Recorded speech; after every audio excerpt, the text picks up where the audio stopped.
I've been given a gift recently. A pain so heavy that it reminds me of the death of my mother. And in that same weird, numbing way, it just felt like I was stuck in a terrible nightmare. Like, oh, this can't be real. And I've been crying nonstop for 3 days. I haven't been able to eat anything in 3 days. And I haven't really slept in 3 days. It's a miracle I've been able to go to work. But I'm a life path 4, so maybe that's just my thing. That's what I do. I'm incarnated here on this planet to work really hard, and it's almost therapeutic in a way for me to lose myself in my work. Whatever I'm doing, doesn't matter what it is. It could be washing the dishes. But I don't remember feeling something so heavy before that it stopped me completely in my tracks. And even though I've had content coming out regularly, this is honestly the first time I've been able to sit down and make anything, because all the stuff that I've been putting out was already made and scheduled. And thankfully I had the foresight to do something like that, to kind of keep things going as I kind of just allowed myself to break. And I think the idea with a loss that's so heavy is to surrender to it and to accept it. Ram Dass likes to tell the story of the monk that would mind his own business at the top of a mountain, but this young woman got pregnant in the village down below, and she felt ashamed of who got her pregnant, so she blamed the monk. And so all the townspeople brought the baby to the monk and said, "Here, this is your responsibility, you now have to raise this kid." And the monk's response was just, so. And so he took the kid in and raised the kid for several years, until the young woman was on her deathbed and she felt guilty and wanted to come clean about who the real father was.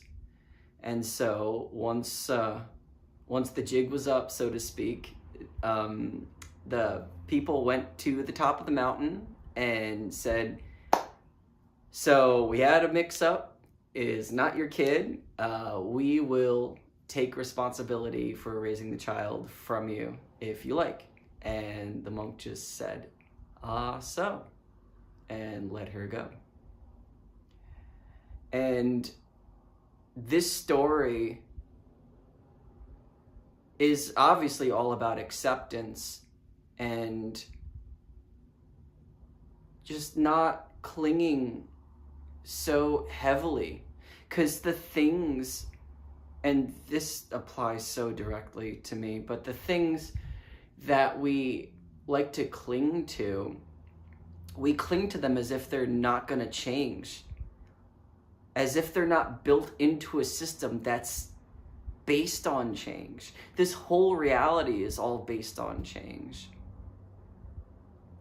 So what if my loss didn't happen and the opposite happened? Eventually, it was going to happen. So it is what it is, right? And I think that realizing that, I'm just incredibly humbled by the reality, like just the way of looking at it. the reality of my predicament, and that we like to cling to our dramas. And I'm pretty dramatic, I guess, so of course I like to cling to the tragic romantic or the tortured artist. But, you know, I guess a different way of looking at it would be just surrendering to this pain and allowing yourself to feel it and then letting it go. And allowing yourself to play around with how you view things. What if instead of losing my beloved, everyone is my beloved? Are we not all of the same kin? We're all beings born on this earth. So we're all technically brothers and sisters and children of Gaia. If you're more religious or spiritual, you believe that we're all incarnations of God. So, and this is another thing about Ram Dass, he liked to refer to as everyone as God in drag, which is hilarious and deep. So what if everyone is my beloved in drag? And then go out into the world with that and see what happens.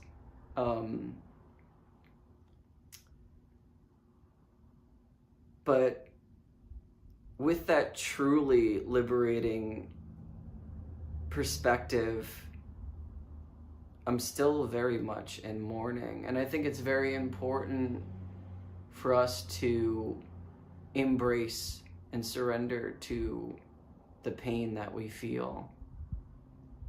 You know, letting myself ugly cry at work, yeah, that might not be, it's not fun, but it's freeing. It's liberating in a way. And I think falling into such a heavy pain kind of pushes you into something else. Like, that's kind of what I'm feeling right now. I'm feeling like allowing myself to suffer into an awakening, so to speak, an awakening of just a new way of viewing reality.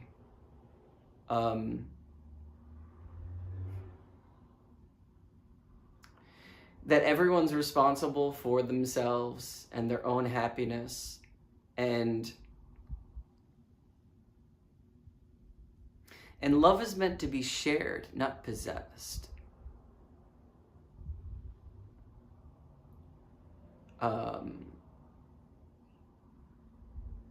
Taking responsibility for our actions, taking responsibility for the hurt and pain that we cause others. And I think a lot of us, we want to go into defense mode. We want to explain ourselves and be understood. And there's always going to be misunderstandings between people, because even though at some level we are all one, at the very base human level, we are separate beings, or separate souls rather. And so interacting with each other, there's still going to be a level of resistance, there's still going to be a level of pain, and us wanting to stop those things from happening. But I think it could be done differently with an open heart. And so I think I'm going to continue trying to view everyone that I know as the beloved. I cooked a meal. This is actually before I came to this aso moment. but I cooked a small meal for someone at work, someone that I have friction with, or have had friction with. And I was like, I had some extra food that I made, and hopefully you like it. Here you go.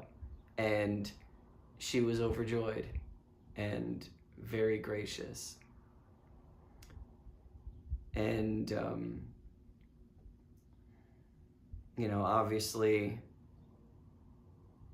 it was just another way for me to, I guess, distract myself.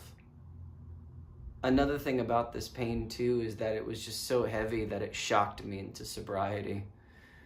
I think I had a glass of wine on Friday. I had my last bowl on Sunday. And especially Sunday, it just didn't sit right with me. It didn't feel right. And when we're suffering, we want to distract ourselves from the pain, especially when the pain is so great. But every time I had that impulse to, just like want to go out and get like nachos or pizza or, pack a bowl or go out for drinks with friends just to forget about stuff, there was a voice in my head that would just pop up and be like, no, I need to feel this. I can't numb myself. I can't look for some sort of show or video. That's another thing too, is that like it even kept me away from watching videos like on YouTube or listening to lectures. And these are things that I used to do every day. All I could be in for 3 days was silence and sit with my pain, sit with my guilt and my shame. When I opened myself back up to things again, it was music that I came back to first. And naturally, because I like sad music, the music that I was listening to broke me wide open and made me cry harder and more frequent than any of the meditations I've been doing. And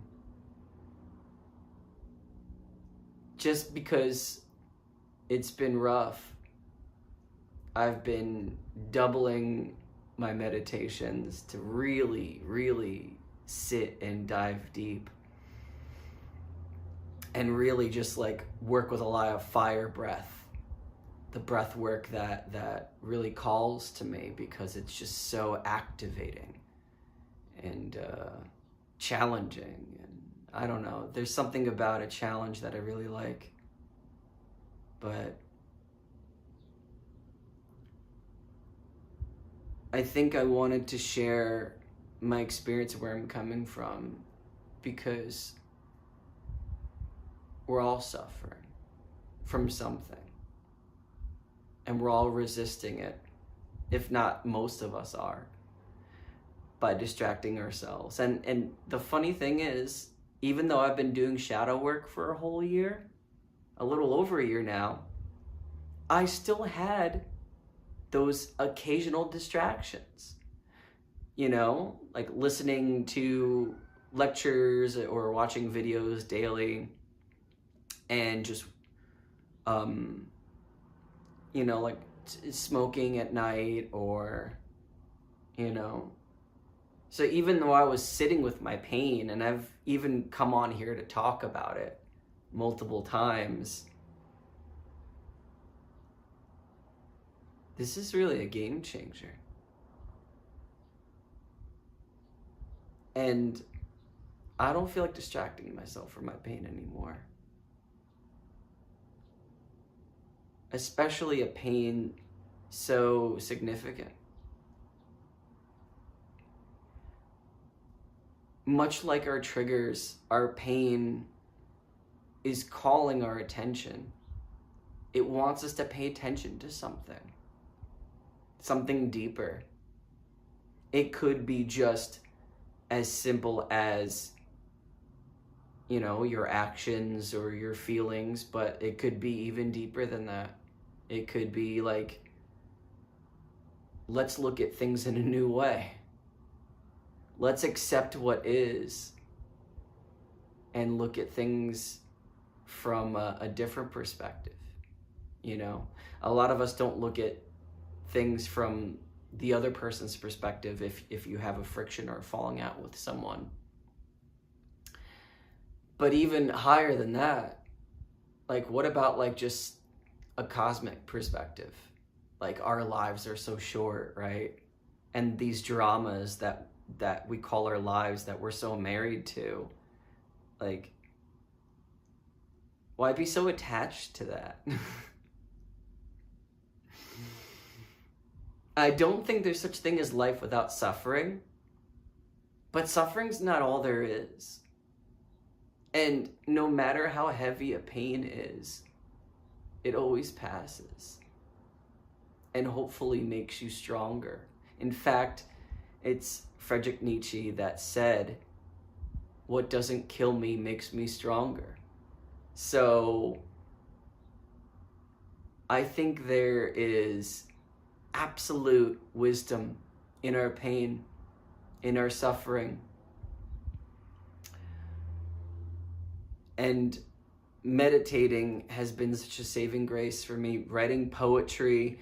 Here's another thing too, is like learning to alchemize that pain into something else. So I've written a lot of poetry since then. In 3 days, I've written 13 different poems, maybe. Been working on some songs. And